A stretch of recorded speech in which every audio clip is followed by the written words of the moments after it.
Hello friends, તમારું સ્વાગત છે ગુજરાતી રસોઈની રંગતમાં। આજે આપણે બનાવીશું બાળકોનું મનપસંદ ચોકલેટ ડોરા કેક, તે પણ ઘઉંના લોટમાંથી અને ઘરમાં રહેલી વસ્તુઓમાંથી। આજે આપણે ડોરા કેક બનાવવા માટે ઓવનની બિલકુલ જરૂર નથી પડવાની। આજે આપણે ગેસ પર જ ડોરા કેક બનાવીને તૈયાર કરીશું। જો વિડીયો પસંદ આવે તો લાઈક કરજો અને હજી સુધી મારી ચેનલને સબસ્ક્રાઇબ ના કરી હોય તો સબસ્ક્રાઇબ કરી દેજો। તો ચાલો રેસીપી શરૂ કરીએ।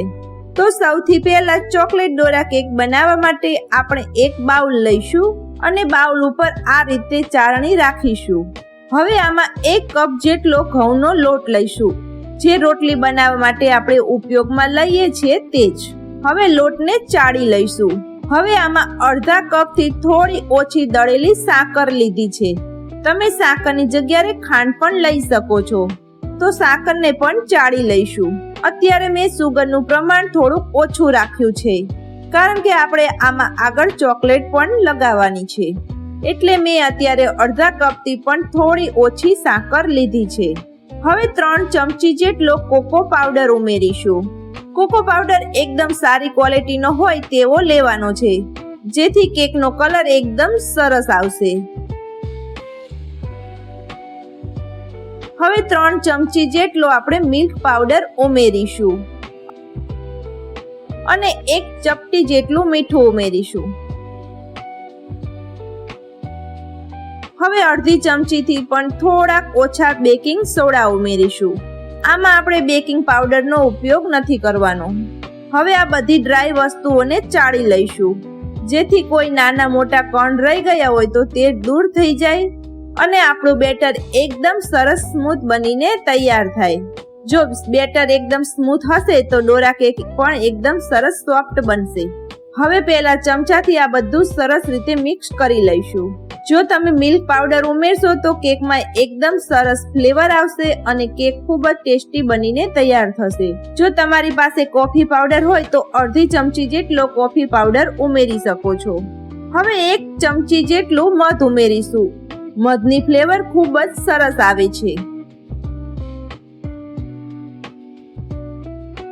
હવે મેં અહીંયા અડધો કપ જેટલું દૂધ લીધું છે। દૂધ વધારે ઠંડુ હોય તેવું નથી લેવાનું, રૂમ ટેમ્પરેચર પર હોય તેવું જ લેવાનું છે। વધારે ઠંડુ નહીં અને વધારે ગરમ પણ નથી લેવાનું। હવે દૂધને થોડું થોડું ઉમેરતા જઈશું અને બેટર બનાવી લઈશું। તો તમે જોઈ શકો છો કે મેં એકદમ સરસ રીતે બેટર બનાવી લીધું છે। તો આ રીતનું બેટર હોવું જોઈએ। તો આ રીતે બેટર નીચે પડે એટલે એની જાતે જ ફેલાઈ જાય છે। તો મેં અહીંયા 1 કપ દૂધ લીધું હતું અને અડધો કપ જેટલા પાણી લીધું હતું। ટોટલ 1.5 કપ જેટલું લિક્વિડની જરૂર પડી છે। પાણીનું માપ તમારો લોટ કેવો છે તે પ્રમાણે રહેશે। તો જુઓ, આપણે આ રીતનું બેટરની કન્સિસ્ટન્સી રાખવાની છે। હવે આમાંથી આપણે ડોરા કેક બનાવીને તૈયાર કરીશું। તો મેં અહીંયા નોન સ્ટિકની લોઢી લીધી છે, જે આપણે ઢોસા બનાવવાની લોઢી આવે છે તે જ લીધી છે। ડોરા કેક બનાવવા માટે નોન સ્ટિક પેનનો જ ઉપયોગ કરવાનો।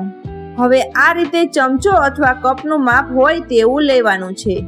આ બેમાંથી કોઈ પણ તમે લઈ શકો છો। હવે અહીંયા મેં નોનસ્ટિકની લોઢી લીધી છે, એટલે આપણે તેલ કે બટર કશું જ લગાવવાની જરૂર નહીં પડે। આને એકદમ ધીમા ગેસ ઉપર ગરમ થવા દઈશું। લોઢીને બહુ વધારે ગરમ પણ નથી થવા દેવાની। હવે આ રીતે આપણે ચમચો ભરીશું અને ચમચાનું માપ રાખીશું અને બેટરને આ રીતે ઉપરથી લોઢીમાં નાખીશું, એટલે તે તેની જાતે જ ફેલાઈ જશે। તો જુઓ, આ એની જાતે જ ફેલાઈ જાય છે। આપણે આને કશું જ ફેલાવાનું નથી। હવે તેવી જ રીતે એક બીજો ચમચો ભરી લઈશું અને આ બીજી બાજુ પણ કેક બનાવી લઈશું। તો જો આ કૂક થશે એટલે ઉપરથી આ રીતે બબલ્સ આવશે। જુઓ, આમાં પણ બબલ્સ આવવાના શરૂ થઈ ગયા છે। ગેસની ફ્લેમ એકદમ સ્લો રાખવાની છે। તમે જોઈ શકો છો કે આમાં પણ બબલ્સ આવવા લાગ્યા છે। આને 25 થી 30 સેકન્ડ સુધી કૂક થવા દેવાનું, વધારે ઓવર કૂક નથી કરવાનું। હવે આ રીતે સ્પેચ્યુલાથી કિનારી અલગ કરીશું એટલે એકદમ આસાનીથી ઉખડી જશે। હવે આને પલટાવી દઈશું। તો જુઓ, ઉપરથી એકદમ મસ્ત કલર પણ આવ્યો છે। હવે આ બીજી કેક પણ કૂક થઈ ગઈ છે। હવે આને પણ પલટાવી દઈશું. હવે આને બીજી બાજુ 25 થી 30 સેકન્ડ સુધી કૂક થવા દઈશું. હવે આપણી આ બંને કેક એકદમ સરસ કૂક થઈ ગઈ છે. તો હવે આને પ્લેટમાં લઈ લઈશું. તો હવે આવી જ રીતે આપણે બીજી વાર પણ કેક બનાવી લઈશું. જો બેટર એકદમ સરખું હશે તો તે આપણે બિલકુલ ફેલાવવાની જરૂર નહીં પડે. તે તેની જાતે જ સરસ ગોળ ફેલાઈ જશે.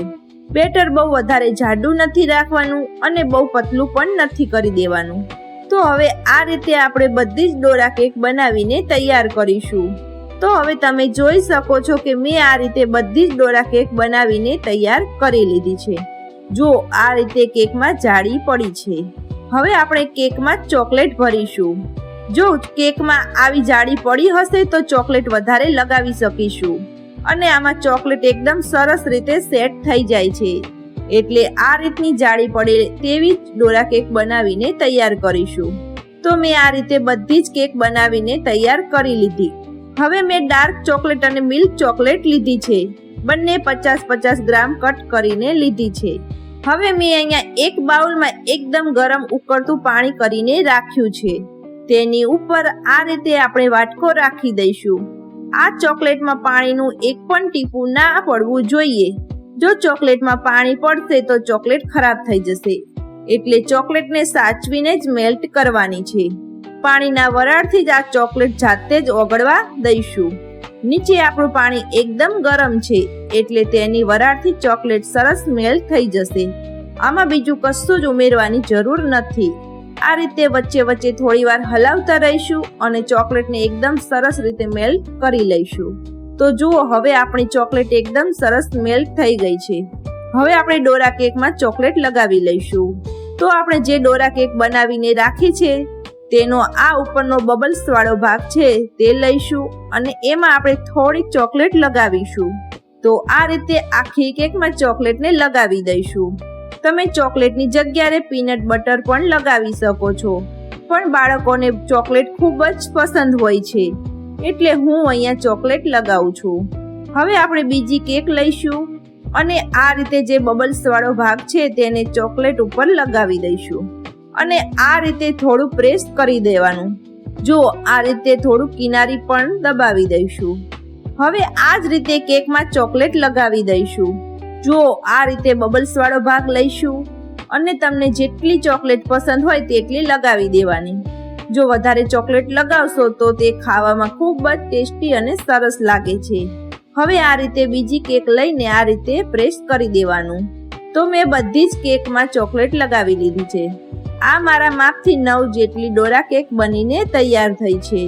હવે તમને એક ડોરા કેક કટ કરીને પણ બતાવી દઉં. તો આ રીતે આપણે તેને વચ્ચેથી કટ કરીશું. તમે જોઈ શકો છો કે અંદરથી પણ આ એકદમ સરસ સોફ્ટ બનીને તૈયાર થઈ છે. આ ખાવામાં ખૂબ જ સરસ લાગે છે. જો બાળકોને તમે એકવાર બનાવીને આપશો ને તો તે વારંવાર બનાવવાનું કહેશે. આ એટલી ટેસ્ટી બનીને તૈયાર થાય છે, જોતા જ ખાવાનું મન થઈ જાય તેવી. જુઓ અંદરથી એકદમ સોફ્ટ અને ચોકલેટી ડોરા કેક તૈયાર છે. બાળકોની મનપસંદ ડોરા કેક.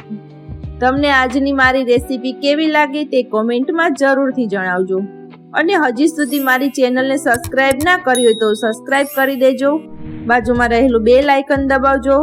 તો ફરી મળીએ એક નવી રેસીપી સાથે. ત્યાં સુધી બાય બાય. જય શ્રી કૃષ્ણ. જય માતાજી.